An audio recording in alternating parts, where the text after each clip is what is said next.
College football is even more exciting when you've got some action on the line, and the games are even better when you're cashing in. And the Voice of College Football is the place to be to get the greatest value. Start with my picks: 75% against the money line, 58% against the spread, and I've got a 40-plus year track record. 11-0 in the college football playoff for me last year against the money line, 8-3 against the spread. And I'm just the warm-up act. Steve Merrill of Wager Talk is our ace in the hole, show stopper. 7 years with the Voice of College Football, over 30 years in the industry. Steve gives us analysis on all the big games, but you can't miss Steve's weekly under-the-radar pick. 28-12 against the spread the last 3 years. You also get picks from some of our top analysts here at the Voice of College Football, including Corey Bratta, Matt Zemek, and Steve Dace. Check out those numbers. Become a YouTube or Patreon member for just $99 per month. Go to the main channel on YouTube, click join, and then select the betting tier. Do the same thing on Patreon. Make 2025 a winner now. Welcome, everyone, to Rutgers at the Voice of College Football. We're coming to you after a very disappointing loss to the Golden Gophers of Minnesota. Rutgers loses 31-28. Missing a 56-yard field goal at the end of the game to tie it and force into overtime. Now, Rutgers is 3-2, heading into a very, very tough few weeks. I'm here with my fantastic co-host, Gabriel Pickup. We're going to talk about the game, our takeaways, and look ahead to the next week of Rutgers football. So, Gabe, what do you think? Oh, man. I was going to come in here and say so much positive stuff about Ethan, about Antoine Raymond, I can still hold my head high on his game because what a game by Antoine. Unfortunately, it doesn't come in a win. I thought DT played well. But outside of Antoine and DT, I think everybody had a moment where they changed the outcome of this game. Everybody on offense, everybody on defense. We made Drake Lindsay, who by the way, Donovan and I were coming in saying, Ethan, you got to look at this guy and say, he's my replacement. No, he looked better than Ethan today. 31 of 41, 324 yards, 3 touchdowns, no interceptions, a rating of 166. All those numbers I said are career highs for him now because he's in his 4th game and looked terrific. Looked better against us than against Cal and against Buffalo.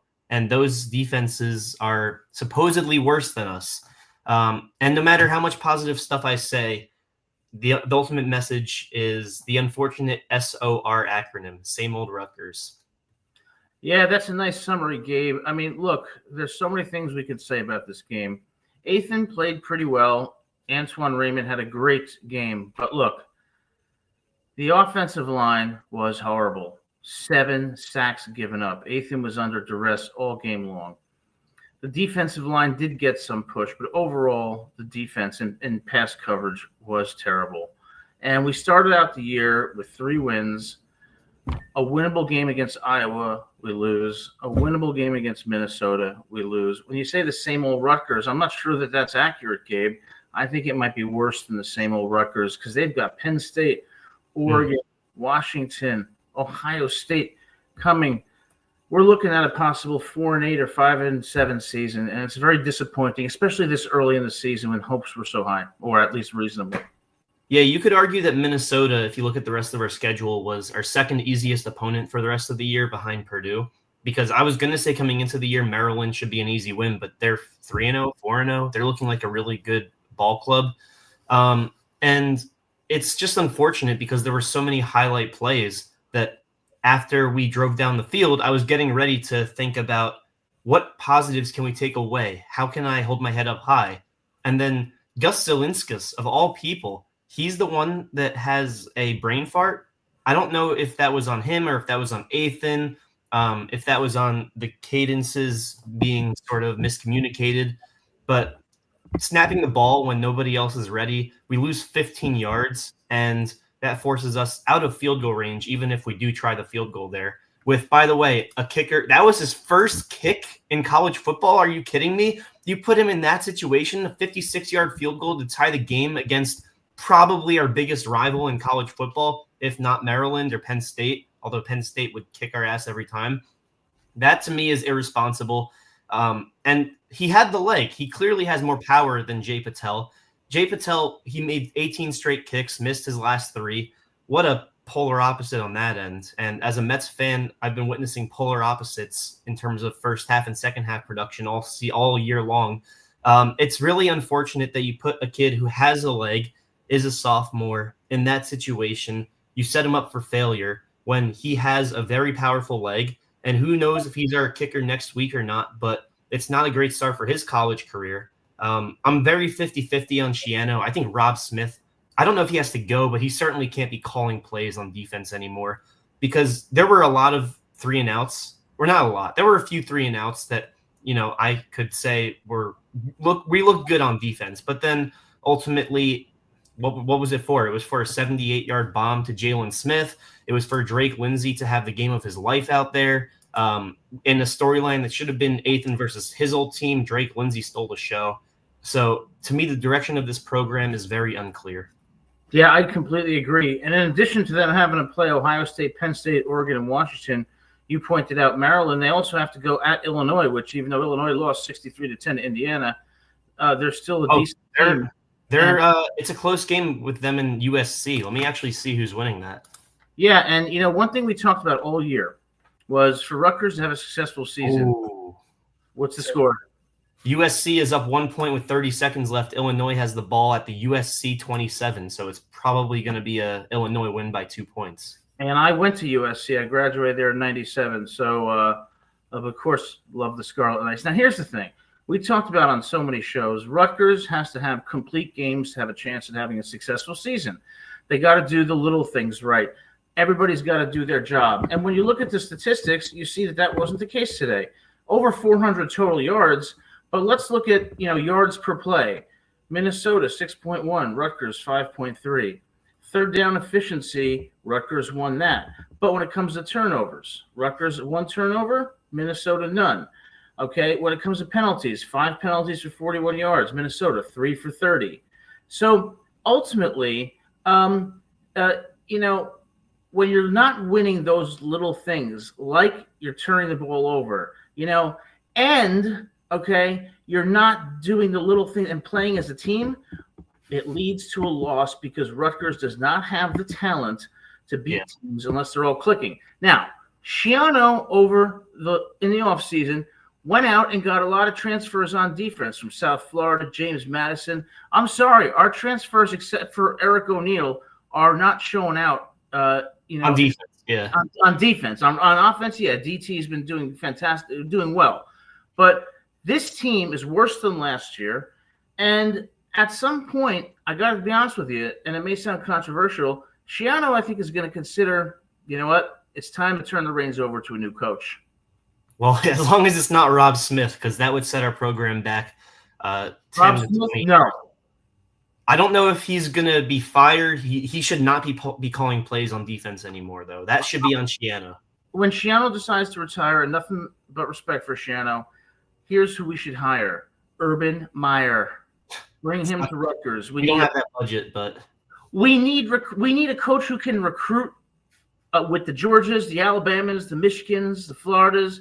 We need them because otherwise this program will be the same old Rutgers for decades to come, and that's not acceptable.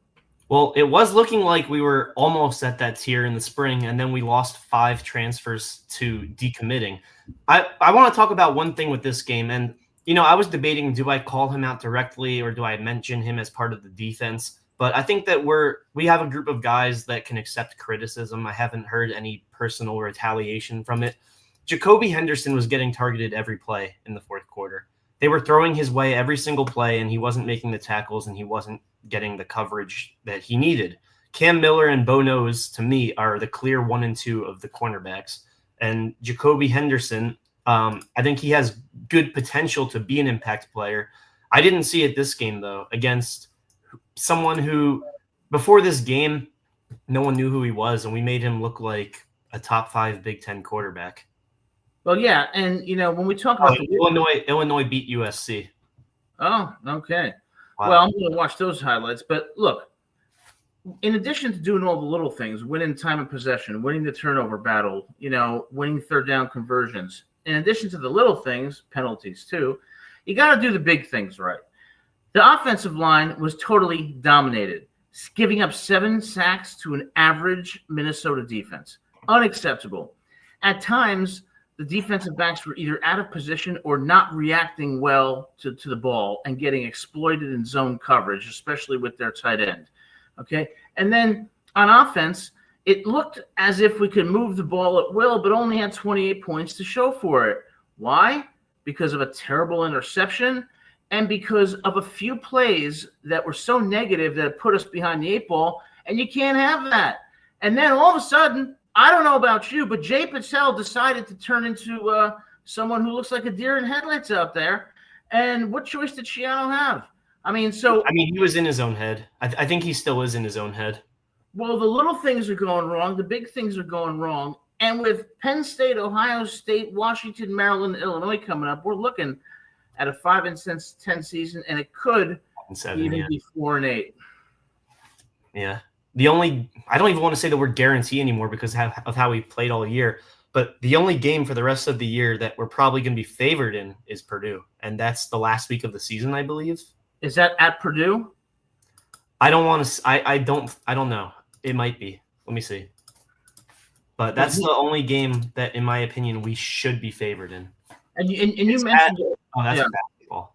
You mentioned a lot of the recruits, decommitting. Well, after they saw Parker Navarro run like he was Michael Vick in the 34-31 win against Ohio, after you see Iowa dominate the fourth quarter in the 38-21 win, and then you see us lose a very winnable game against Minnesota on the road, which I will tell you, playing at Minnesota is not intimidating. That's why they don't want to come to Rutgers, because they want to be part of a winning program. Absolutely. And I forgot to say this earlier, but hit that StreamYard link if you want to join the show. Give your thoughts on the game, on Rutgers football, on Big Ten football, NCAA, anything you want to discuss. Just keep it not rated R, but you'll be all good to come on the show. And yeah, I don't blame them. I was very hurt when Tavion Branch not only decommitted but joined Penn State. But after how this season has gone, the fact that Eric O'Neal has not looked like a top 100 football player that we thought he would be this year. Bradley Weaver had a good sack, but the rest of the year he's been pedestrian. Doug blew Eli out for the year. That stung. That really hurt. And, Jordan Walker has been average at best, subbing in his place. We haven't really seen this beefy D-line that we've been promised. We were talking very highly about Rutgers all offseason, and that's because on paper they did everything right. The only thing is, where's the translation to that? And we were talking about special teams all offseason too. And Jay Patel had his 18 consecutive field goals, most consecutive in program history, but still it didn't feel like he was a superb kicker.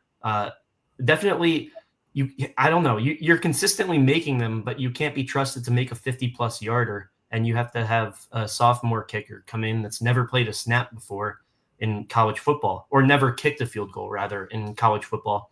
So special teams, as consistent as it's looked for the new Shiano era, it might have cost us the game again today, because if that field goal doesn't get blocked, that 22-yard field goal, it's a tie game. And even if we miss that field goal, or if Shiano doesn't trust us to tie the game and he wants to go for a Hail Mary, who knows what happens, but then it goes into overtime. And shootout for shootout, it's very close in that aspect, because our offense has been our strong suit all year. Well, our offense has been our strong suit, but for our offense to be successful against good teams, they have to be consistent. That's a theme we've mentioned many times, and they weren't again today. Today, the offensive line played horribly. And look, one of the concerns I had about the transfers that I voiced on a prior show was that, yes, they were outstanding players at, for example, James Madison. But James Madison is not the Big Ten. And I think what we're seeing is not that the players aren't trying hard, working hard, preparing. It's just a different level of competition that's going to result in them not having the types of performances they had at a James Madison or a lower tier school. So the transfers haven't panned out, except for O'Neal to an extent, and DT has played well. Athan has played well, but there's something about the psyche of this team or the culture of this team. They do not have one of the most important things we've discussed on many shows, the mindset, the winning championship mindset. And that's what you saw against Iowa in the fourth quarter. And today, we left 6 points on the field against Iowa. We left 3 points on the field here. Can't do that and expect to win. Yeah, I want to be a fly on the wall in that locker room after that game, because 2 straight Big Ten losses that you easily could have won. We could be 5-0 right now. You certainly could be 4-1. I want to hear Schiano's speech. I want to hear if you could hear a pencil drop in that locker room. I want to know, because certainly as disappointed as we are, I'm sure the players are disappointed. But, oh man, I don't want to sound like too much of an old head, but do you need to be dancing after a 34-31 win versus Ohio, or beating Norfolk State or Miami of Ohio? I know it's maybe their tradition that they're trying to start, but do you need to do that after a regular season win and it's less than you expect to win by? Well, sure. If Nick Saban was coaching that team, they sure wouldn't be dancing, because let me tell you something. The red flags were obvious when Norfolk State in that second quarter was moving the ball around. Okay, when Ohio scored 31 on us and was could have won that game except for that conversion on 4th and 7. So we don't have a complete team. We don't have a consistent team. And I'm sure they're disappointed. But I'll tell you what's really disappointing is every single damn year saying we could have been 5-0. We could have won this game. We're not getting over the hump, and it does not portend well for the future. No. And you know who could be making a big difference on this team right now? Mo Toure. Man, I miss Mo Toure. He's down in Miami. They're 4-0. They beat Florida, South Florida. They beat Notre Dame, and he's their starting middle linebacker on a week-to-week basis.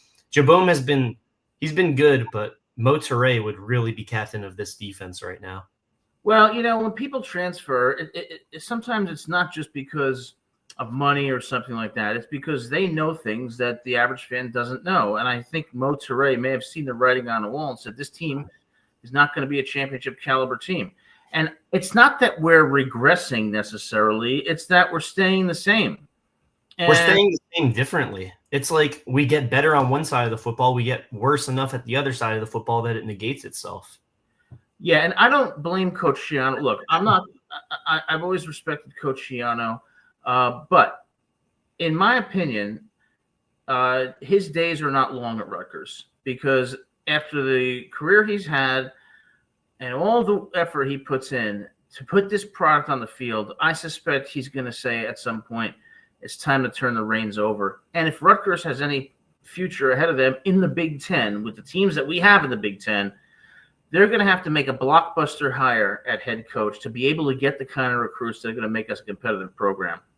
I mean, here's the thing with that. And sure, we've seen Nick Saban go. We've seen a flurry of guys go recently because of impatient football programs. But when you think of Rutgers, you don't think of a certain player. You think of Coach Schiano. It's not like that at a lot of other schools like Texas, Ohio State, Michigan.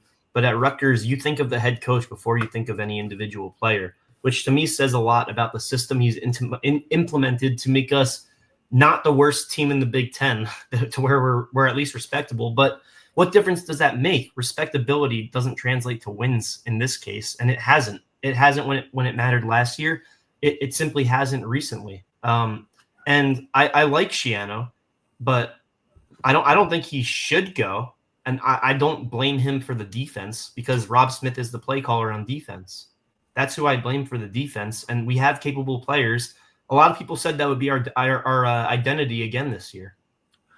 Well, I'm not saying that Schiano should go. I'm suggesting that he would choose to go because he's not going to be sticking around for another 5 years and tolerating this mediocrity. Now, when you look at Nick Saban, okay, well, Nick Saban, probably the greatest coach in the history of college football. Why is that? Was it because Saban was such a genius and came up with such original and unique defensive schemes, for example? No.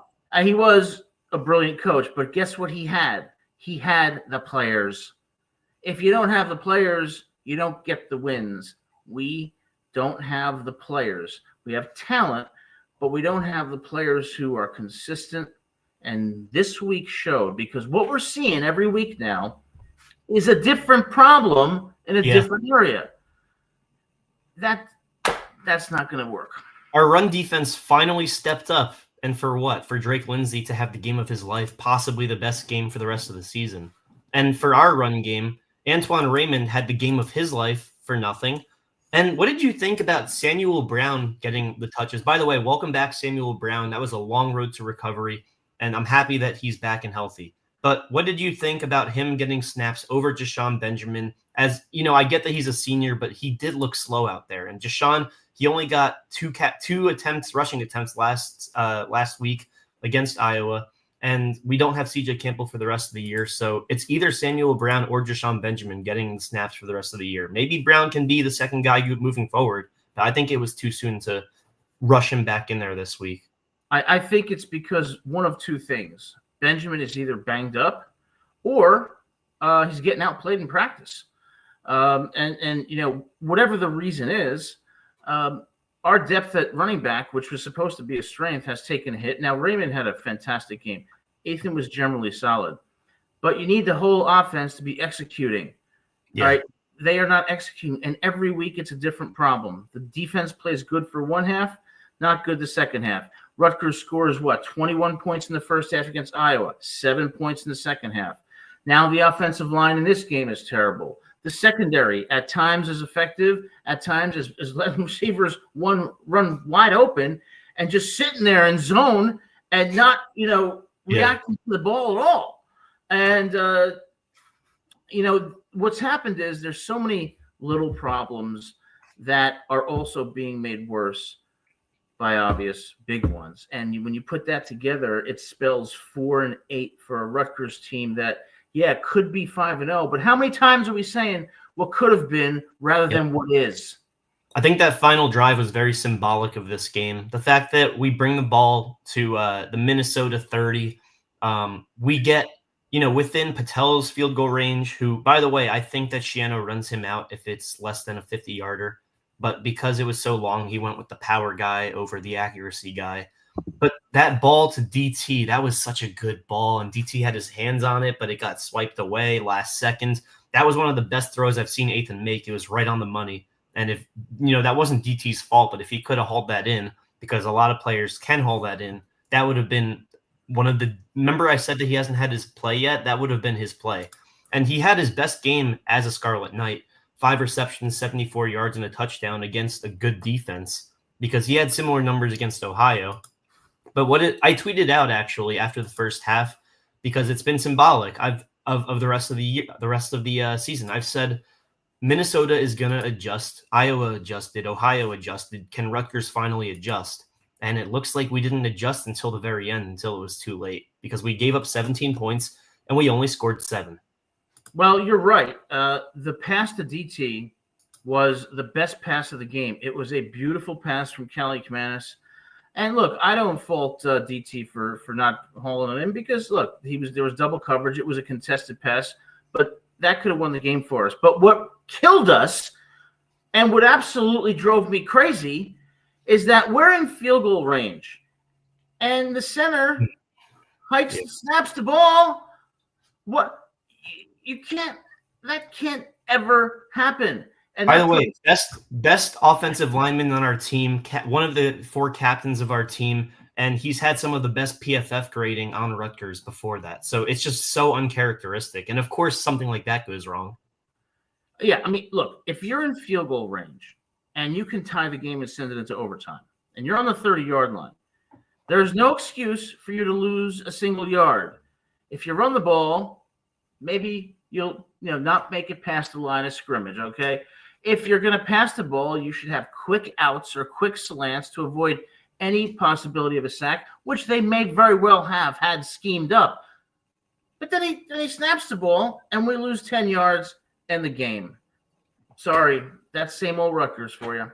And also a lot of the play calling from Shiano on 3rd and long, giving the ball to Raymond, I wasn't really a fan of, but he did make it work. 3rd and 16 towards the end of the first half, giving the ball to Raymond was it wasn't smart, because it's 3rd and 16 and we're trying to get a touchdown, but it works. He gets 20 something yards. We get a first down, and 3rd and 6, as he's probably thinking we have 2 plays to get first down, but 3rd and 6, give it to Raymond again. But it works. So I think we also got away with some of that too. So I don't want to say that it cancels itself out because we certainly had more bad luck than good.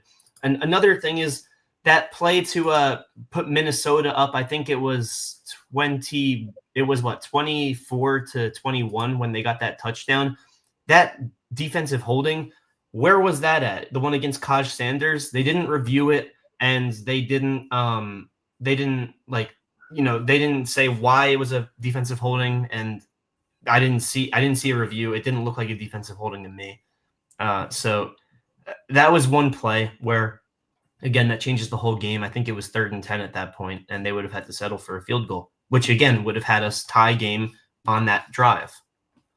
Yeah, and when they scored the touchdown to go ahead, let's assume the pass was incomplete. Well, they still had a roughing the passer penalty. What the hell are you doing roughing the passer? That was a crazy play too. I mean, when you look at this game, down the line, the missed field goal, the interception, the 5 penalties, the offensive line, terrible. The snap over Cali Jimenez's head with the game on the line, the missed pass to Sheffield. Okay?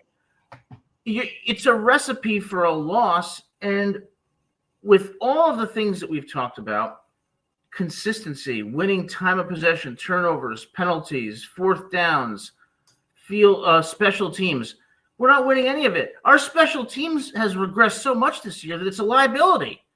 Yeah, and by the way, I don't know who you're waving to, but I think you're scaring them away with all this anger.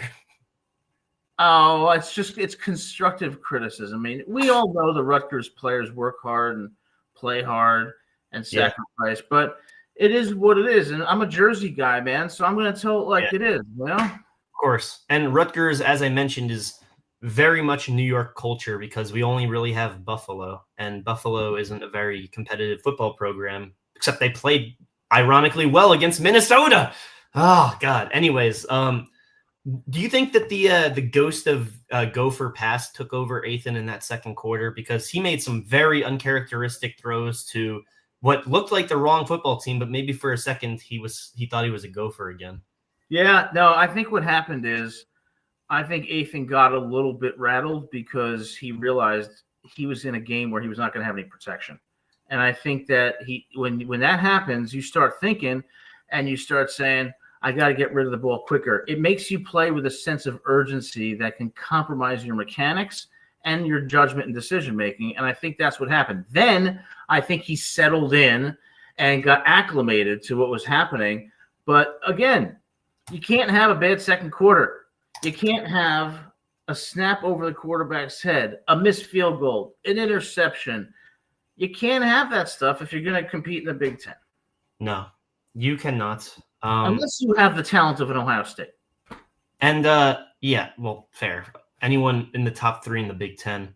But, yeah, to me, it just looked like it was a guy that he had a 14-0 lead. All of a sudden, Minnesota gets a big play on offense and gets a touchdown. And then he realizes, oh, crap, I can't sit on a lead. I need to make some plays. So he tried to rush a big play. And 3 straight throws were almost interceptions. The third one was an interception. And he had a couple of those in the third quarter, but thankfully, we got away with something there. And yeah, Jason, I know Rutgers isn't actually in New York. You can see the New York City skyline basically from Rutgers, and it's the closest to where I'm from, Westchester County, New York. It's the closest school to New York City that is competitive in a Power 4 division. Rutgers is in New Brunswick, and New Brunswick is about approximately 45 minutes south of Manhattan. And look, it was just one of those games where if you look at the Iowa game in the fourth quarter, we are leading in the fourth quarter. And Iowa and Gronowski drive down the field and win. What happens against Minnesota? Fourth quarter, we're up 28-24. The same thing happens against a Gopher team that is at best average. So it's the same story, and it's not acceptable. Yeah, I mean, they lost to Cal, who got shut out 30-0 against San Diego State. and we just lost to them in the same way we lost to Iowa. The only difference is Iowa could at some point be ranked this year, whereas Minnesota, no chance they're ranked this year. Well, Indiana goes to Kinnick Stadium tonight to play the Hawkeyes, and I'm going to put my money on Indiana. But the real game tonight that I'm going to be watching closely is those Bulldogs in Athens against the Crimson Tide. I thought you were going to say the other Big Ten game that's on at 7:30. That to me is Oregon Penn State. Jason, that's funny. Oregon Penn State is going to be a game to watch. I think Oregon. I think it'll be close. Yeah. Bowl hopes, maybe a bowl of ramen. Yeah.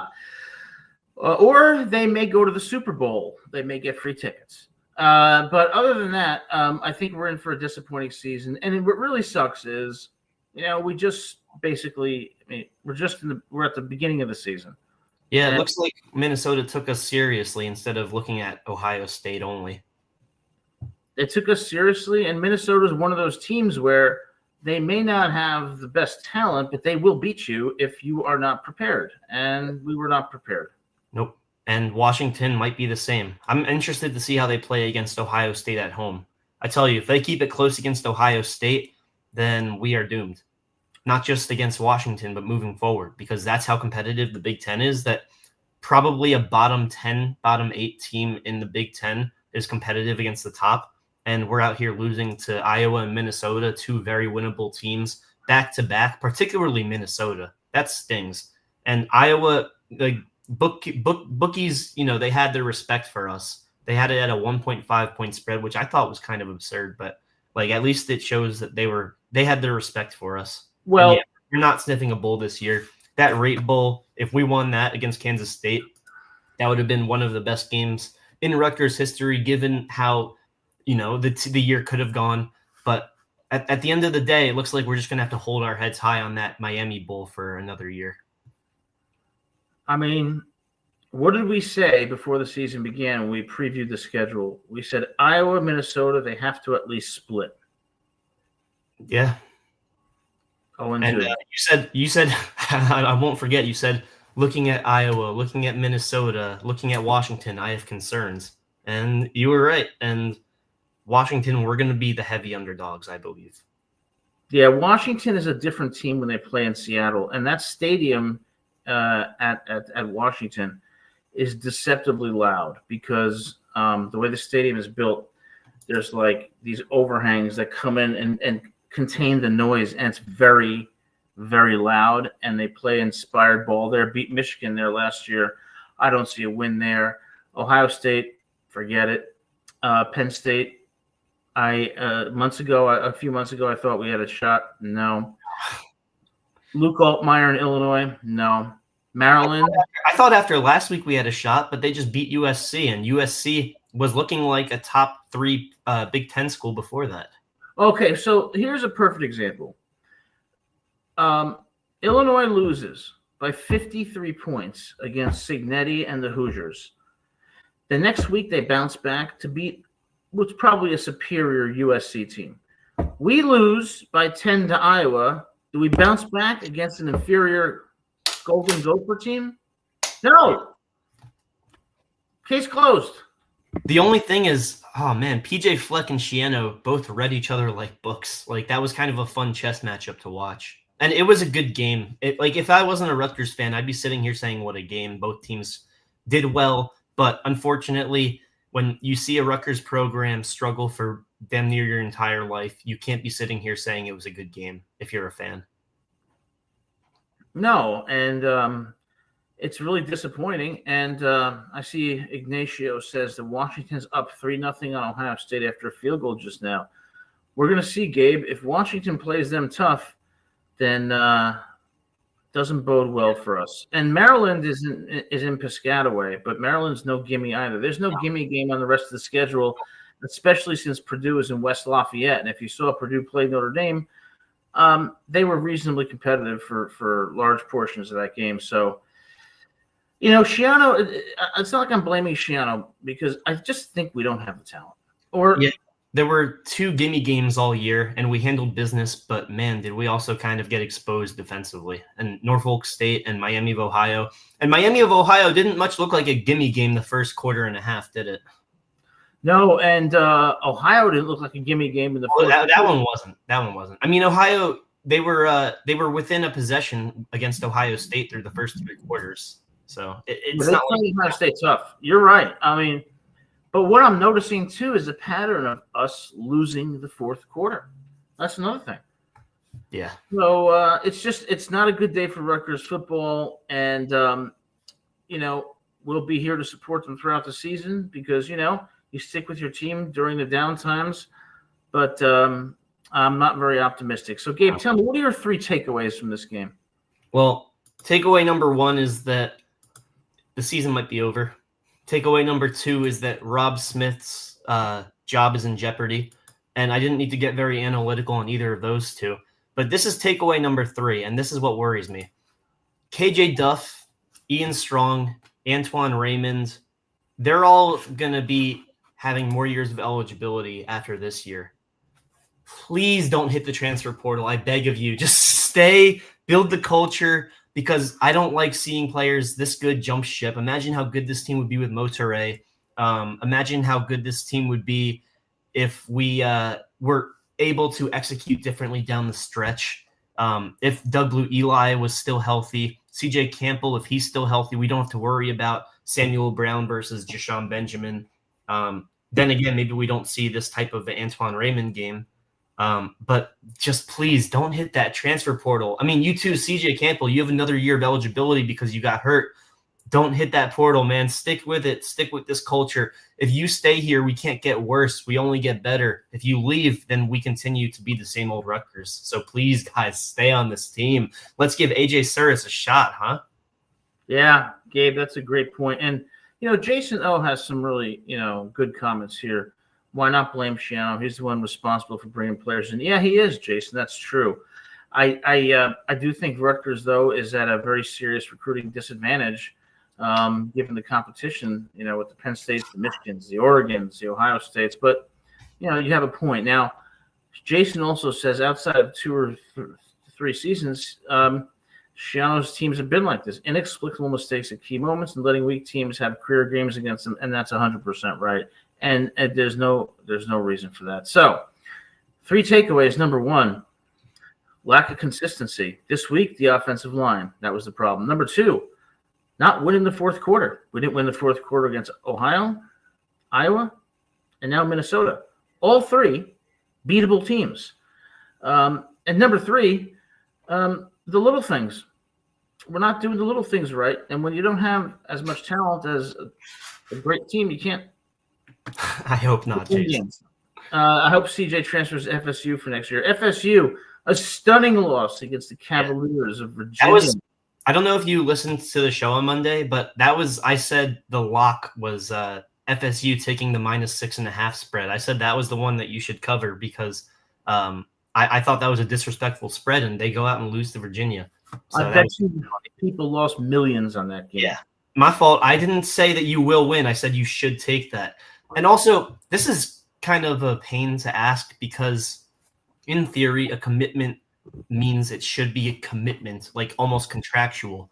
But do you think part of the reason we're losing a lot of players that commit is because Schiano says once you commit, you can't take visits elsewhere? And that sounds silly when you think about it, but it might be the reason why players are decommitting. Maybe. And it sucks, right? It sucks that that's even a thing. It could be, but I think, in my opinion, the real reason they're decommitting is because they're probably getting better offers financially, and they're looking at the product on the field at Rutgers. And they're saying, I got a chance to go to Penn State, and the team I've committed to is in a battle with with Ohio in the fourth quarter. Yeah, and it sucks because Rutgers is the school for New Jersey. Whereas other states, New York doesn't really have one. It's Syracuse, really, but they don't really have that. Pennsylvania is Penn State, but there's other schools in Pennsylvania. There's Pitt. There's Duquesne to a lesser degree. But New Jersey is one of the only schools where you have a singular FBS program, and so it should be almost the football capital, and it's just nowhere near that. No, and Syracuse, the Orange, one of those teams that every year or two, they'll beat a top 10 or top 15 team, and then they'll lose a few games to horrible teams. Yeah. Syracuse is a mystery; they always will be, and I don't see them ever rising above mediocrity. Yeah. But I mean, Syracuse just lost 38-3 to Duke, so I guess that tells you all you need to know about Clemson football this year. Yeah, and they beat Clemson. Yep. And I don't know what's going on with Dabo, but that team has elite NFL level talent, but cannot put it together. And I put a lot of that on. I hate to say it, the quarterback, Cade Klubnik. I think he's inconsistent. I think the offense unimpressive. Yeah, I'm very curious about with this program, like Ignacio said, where we kind of try to tackle our deficiencies moving forward, because a lot of college football is politics, and with the new AD with Kelly Zinn, she's sort of a spark of optimism. But unfortunately, after 2 back-to-back unimpressive performances against Big Ten opponents, I'm curious to see how we end up in the political scheme of things behind the scene. And yeah, I saw that, Jason. They did lose their quarterback, but they lost him in the third quarter, and then they outscored Clemson anyway for the rest of the game. So to me, they should still be a compatible football team for the rest of the year. So it's interesting. Duke isn't a terrible football team, but they're certainly more basketball heavy than football, and they always will be. Yeah, and Jason O makes a great point. Easy to negative recruit against Rutgers. They just reference countless moments like this. Yeah. He's right. Yeah, that's true. So, disappointing loss for Rutgers, but we got some great games tonight that we look forward to watching, and then we'll be back here on Monday at 7 p.m. Folks, I haven't been on the last 2 shows because, my day job is, I'm not sure if this is good or bad. My day job is I'm a lawyer, and I'm currently in a jury trial that's going to be ending later in about 5 days. So that's why I haven't been here, but we'll be back regularly going forward, and we're going to be continuing to cover Rutgers, good or bad. So Monday, 7 p.m., we'll be here with our fantastic co-host, Gabe. And, hey, go Scarlet Knights. Let's keep our heads up and keep moving forward. Yes, sir. Chins up. Go Scarlet Knights.